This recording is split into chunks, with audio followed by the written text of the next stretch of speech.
Ку-ку.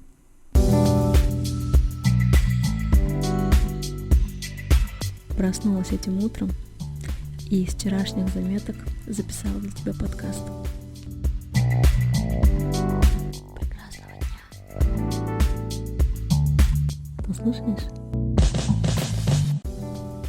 Давайте пройдемся по категориям, которые существуют в наращивании ресниц. Каждый организатор вправе оставлять за собой и устанавливать свои правила. Поэтому непосредственно перед тем, как записываться на чемпионат, вам обязательно нужно их изучить. Регламенты чемпионата отличаются друг от друга. Конечно, у нас есть какие-то усредненные значения, которые плюс-минус всегда одинаковые, однако и по баллам может быть разбег, и по категориям может быть также незначительные изменения, которые вам нужно иметь в виду. Так вот, категория наращивания ресниц на чемпионате зависит в основном от стажа. Стаж обычно считается от того момента, как вы получили сертификат о обучении базовом.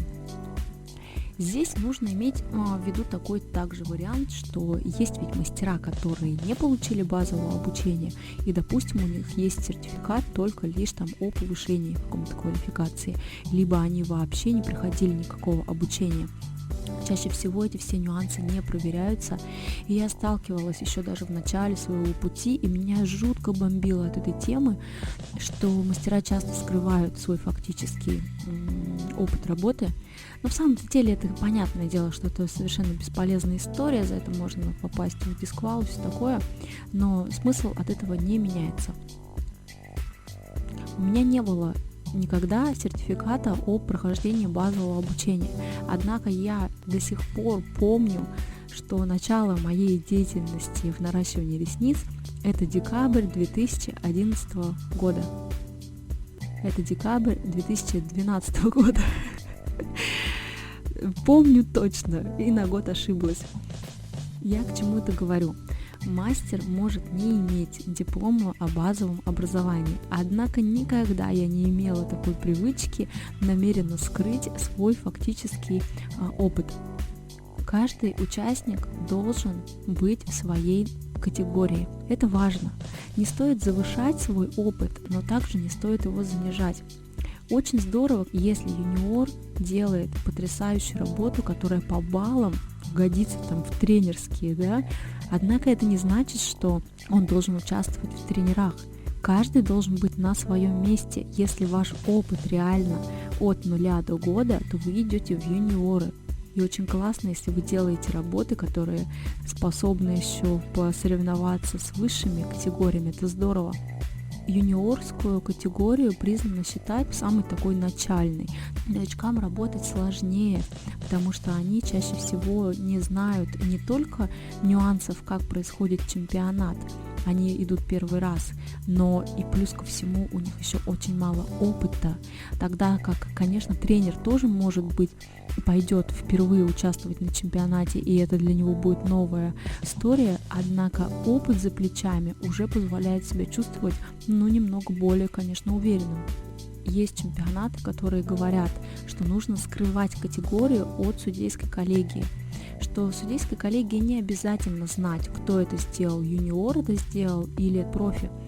Я считаю совершенно наоборот, это очень важно.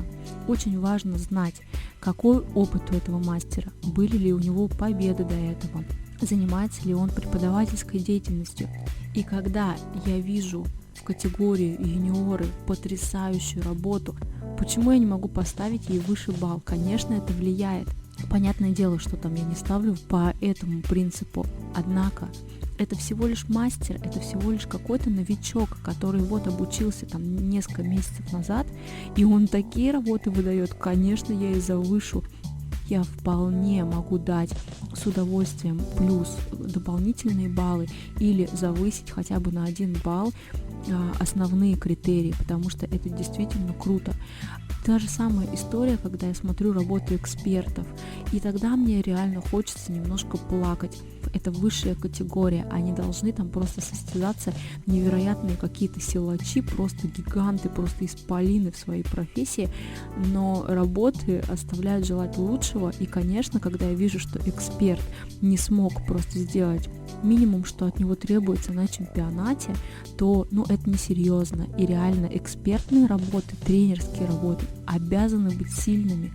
Нужно показывать свою категорию, нужно об этом заявлять, и судейская коллегия может и имеет право знать, кто сделал эту работу. На то они и категории в конце-то концов. Тогда можно было вообще без категорий всех судить и всех просто поставить на одну планку. И пусть тогда все состязаются, если это не имеет значения, юниор это или юниор. Поехали дальше. Мастера. Мастера чаще всего от года до 3 от начала базового обучения. Здесь я ничего не могу сказать. Здесь абсолютно такая категория. Я, кстати, начинала свою карьеру в чемпионатах с мастеров. И, первый победила, и все, и сразу перешла в эти эксперты. Там началось самое все сложное. То есть, в общем, один был у меня легкий чемпионат, который я сорвала все кубки, а потом мне пришлось немножко больше стараться, чем обычно. Так вот, эксперты. Эксперты – это уже категория, которые имеют либо призовые места, либо их стаж более 3 лет. Помните, что это все усредненное значение. Я говорю о тех чемпионатах, например, в которых участвовала я. Сейчас все может измениться.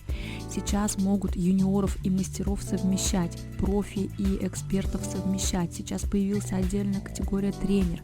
То есть имейте в виду, что это все только зависит от того, в каком чемпионате вы участвуете, какие у него правила. Сейчас есть определенная выделенная категория для таких мастеров, то есть те, кто обучает, те, кто имеет призовые места и стаж работы превышает какой-то срок, то, скорее всего, вы попадете в категорию тренер.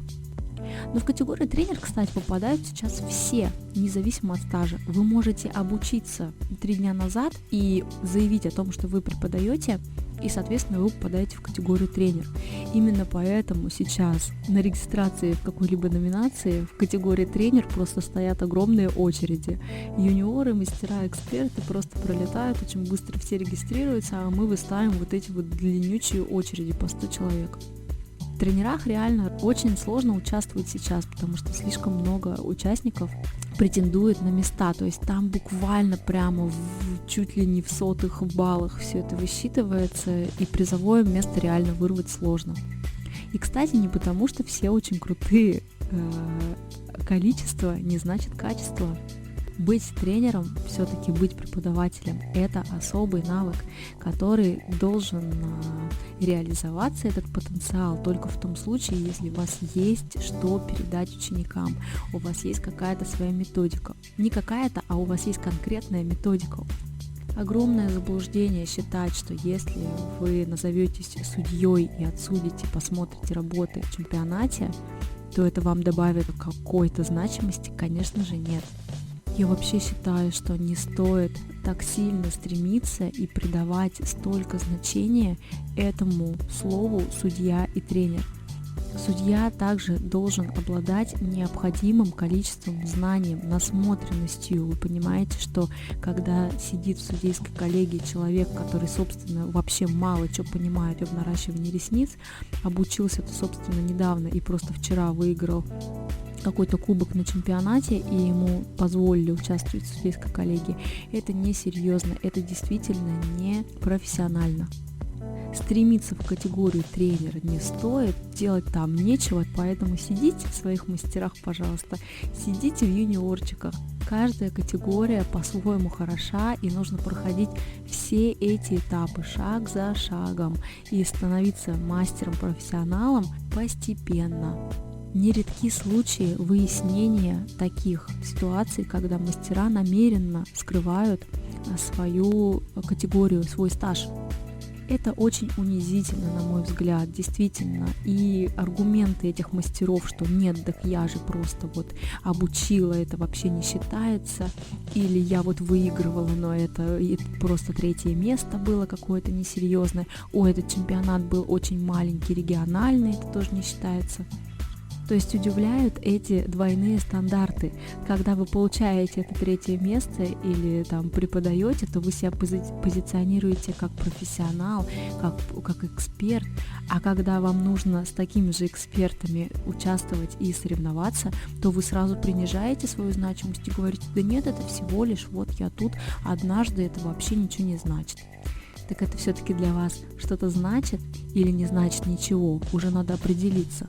Сейчас каждый второй спикер, судья, тренер, наставник. Боже ты мой. Нет, ничего против не имею, если действительно вы даете реальные знания, если вы понимаете, что вы делаете и понимаете, куда вы идете, ладно, супер. А то просто я тренер в Инстаграм такой крутой, а потом смотришь и что-то в юниоры идет участвовать, записывается. Это все несет за собой дисквалификацию в чемпионате. И в самом деле ничего страшного нет в дисквалификации. Если все это вскроется и откроется, понятное дело, что вас уберут с этой номинации, но просто испытывать стыдобу эту, по-моему, это самое страшное, что может быть, когда ты просто занизил свои данные, а еще и как-то это аргументировал, понимаешь, что я занизил, потому что то-то-то. Это смотрится вообще очень низко и некрасиво. Никому не рекомендую занижать свой стаж. Участвуйте в той категории, в которой вы принадлежите, будьте честными. Есть очень правильная тема вычисления баллов. То есть для каждой категории есть минимальный порог набранного количества баллов, который позволяет вам либо претендовать на место призовое, либо не претендовать на него. В небольших чемпионатах бывает, что просто-напросто в категорию не набирается необходимое количество участников, и поэтому номинация может быть либо аннулирована вовсе, либо она соединяется со следующей, то есть, соответственно, не с низшей, а с высшей категорией. И тогда вы будете вынуждены принимать участие с более сильными мастерами, если не набралось необходимое количество участников. Есть категории профи, эксперт, тренер, юниор, мастер. Все зависит от того, в какой чемпионат вы идете. Читайте очень внимательно регламенты, что вам пишет организатор. Задавайте свои вопросы, не стесняйтесь своей категории, не стесняйтесь, не спешите раньше времени попасть в высшую категорию. Постепенно набирайтесь опыта там, где вы есть сейчас. До следующей встречи. Прекрасного дня.